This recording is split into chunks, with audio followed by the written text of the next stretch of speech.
మరీ ముఖ్యంగా చెప్తా ఉన్నాం, స్థానిక శాసనసభ్యుడు కృష్ణప్రసాద్ ఏ రోజైనా వ్యక్తిగతంగా మిమ్మల్ని విమర్శించామా? రాజకీయంగా పోరాడడం తప్ప వ్యక్తిగతంగా కృష్ణప్రసాద్ని అడుగుతా ఉన్నా, నీ గురించి నీ పార్టీ వాళ్ళు కొన్ని వ్యక్తిగత విషయాలు ఇస్తానని చెప్తే ఒకటే చెప్పా, దమ్ముగా రాజకీయాలు చేస్తా జోగి రమేష్, దమ్ముగా ఉంటాడు, అంతేగాని వ్యక్తిగత విషయాల జోలికి వెళ్ళనని చెప్పా. మీ పార్టీ వాళ్ళు చాలామంది వీడియోలు పంపిస్తామన్నారు, ఫోటోలు పంపిస్తామన్నారు. ఓ నో, ఏ నా కుటుంబంలో ఒక సమస్య వస్తే వాళ్ళని మీరు ఒక్క వీడియో ప్లే చేస్తా దయచేసి. అంటే నేను చాలా వీడియోలు ఉన్నాయి, కానీ నేనేమి కొన్ని పరిధులు ఉన్నాయి కాబట్టి, నాకు కూడా మనస్సాక్షి ఉంది కాబట్టి 4 కాలాల పాటు ఆంధ్రప్రదేశ్ రాష్ట్రంలో రాజకీయాల్లో ఉండి ప్రజాసేవ చేయాలి కాబట్టి నా పార్టీకి సంబంధించిన మా నాయకుడి మీద బురదీశారు. మా లీడర్ జగన్మోహన్ రెడ్డి గారిని కూడా ట్రోల్ చేశారు. మా వైఎస్ఆర్ కాంగ్రెస్ పార్టీ కుటుంబ సభ్యులు జోగి రమేష్ తప్పు చేశాడేమో, జోగి రమేష్ కుటుంబం తప్పు చేసిందేమో అని చెప్పేసి మదనపడ్డారు. ఒకటే చెప్తా ఉన్నా, జోగి రమేష్ ఎప్పటికీ తప్పు చేయడు, మీ విలువల్ని విశ్వాసాన్ని కాపాడుతాడు, ఎక్కడా కూడా పొరపాటు చేయడు. మనస్సాక్షి మీద ఒట్టి చెప్తా ఉన్నా, దేన్నైనా ఎదుర్కోవడానికి సిద్ధంగా ఉన్నాను.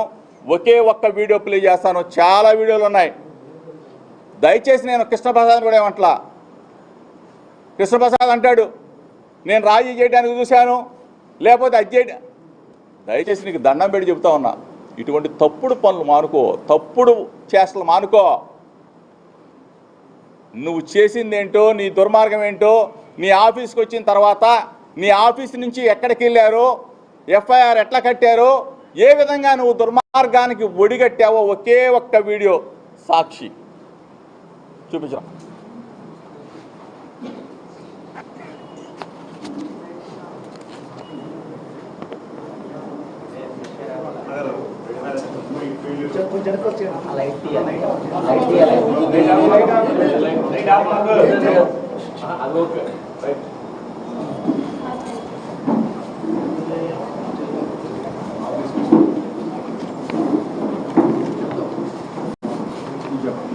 కృష్ణప్రసాద్ ఆఫీసు, కృష్ణప్రసాద్ కారు,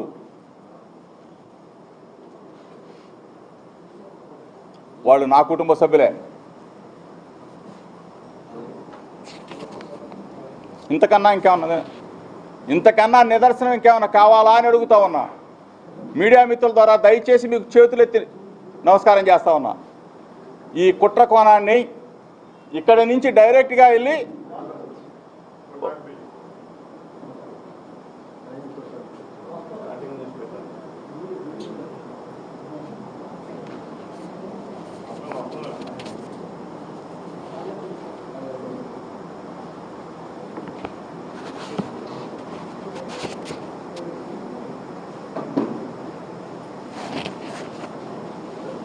ఇగో మా మేఘనత్తలు. ఇటువంటి పరిస్థితుల్లో ఇంత దిగజారుడు రాజకీయం అవసరమా? ఇంత కుటుంబాల్లో కలహాలు పెట్టి, చిచ్చులు పెట్టి, ఫేక్ వీడియోలు, ఫేక్ ఆడియోలు, ఏ డ్రామాలు అవసరమా అని చెప్పి అడుగుతా ఉన్నా. దయచేసి చంద్రబాబు నాయుడు గారు, దయచేసి లోకేష్ గారు, మీ వ్యక్తిగత జీవితాల్లోకి ఎప్పుడు మేము రాలేదు, రాము. మాకు మనస్సాక్షి ఉంది, మాకు దేవుడిచ్చిన మంచి కుటుంబాలు ఉన్నాయి. అంతేగాని ఈ విధంగా ఇంత దారుణంగా మీరు నెల రోజుల పాటు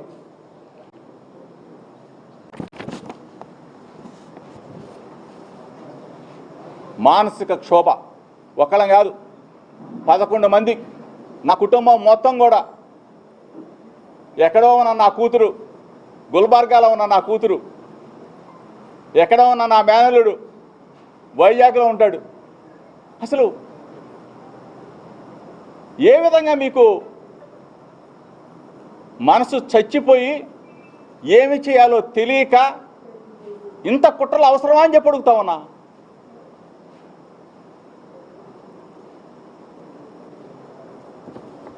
దయచేసి మీడియా మిత్రులు, మనసున్నవాళ్ళు, మనస్సాక్షికి దగ్గరగా ఉన్నవాళ్ళు, మీరు కూడా బాధ్యత గల తల్లిదండ్రులు నా వేదనని, నా ఆవేదనని, ఒకవేళ ఏదైనా కేసు పెట్టుంటే, కేసు పెడితే కోర్టు పరిధిలో ఉంది, కోర్టు చూసుకుంటుంది. కానీ కోర్టు కన్నా ముందే నెల రోజుల పాటు మీరు ఒక టీవీ ఛానల్ అడుగుతా ఉన్నా, దయచేసి నీకు మనస్సాక్షి ఉంది, నీకు భార్య పిల్లలు ఉన్నారు, నువ్వు ఈ విధంగా నెల రోజుల పాటు వ్యాపారం చేయటం, నీ రేటింగ్ పెంచుకోవటం, దాని ద్వారా సొమ్ము చేసుకోవటం నీకు అరుగుద్దా? నీకు నిజంగా దేవుడు చూస్తా ఉన్నాడు కదా.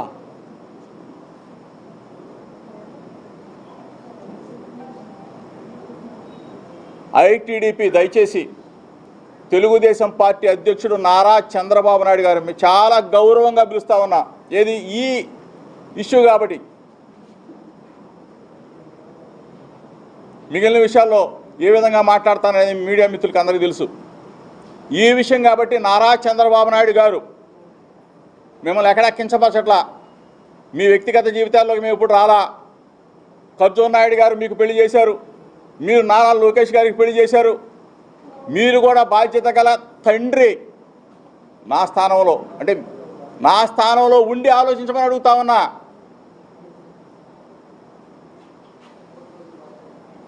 లోకేష్, నువ్వు కూడా పాపం పెనమలూరు మీటింగ్లో మాట్లాడావు,